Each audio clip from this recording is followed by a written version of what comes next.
12 তারিখ সারাদিন আরেকটা দাবি আছে এই হাত তোলা অবস্থায় আপনারা যারা এখানে আসেন আমার মা বোনরা সবাই 2 রাকাত নফল নামাজ পড়ে দোয়া করে দেবেন যেন 12 তারিখে আমরা সফলভাবে পাস করে বের আসতে পারি ইনশাআল্লাহ। দিবেন না 2 রাকাত নফল নামাজ পড়ে দোয়া করে দিবেন।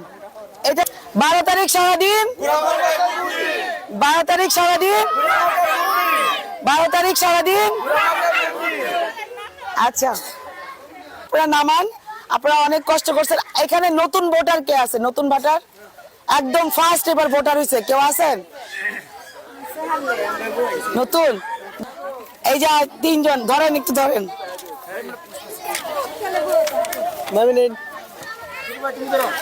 এই যে নতুন ভোটার, তোমাদের ভোটটা কোথায় হবে?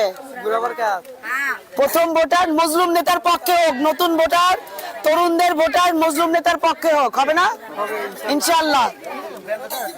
করছি আমি আর আপনাদেরকে বেশিক্ষণ বসাবো না, শুধু আমার বক্তব্য আর দীর্ঘায়িত করব না। আপনারা আপনাদের অনেক কাজ কাম বাদ রেখে এখানে আসছেন। আমি আমার বক্তব্য এখানেই শেষ করতেছি। আসসালামু আলাইকুম।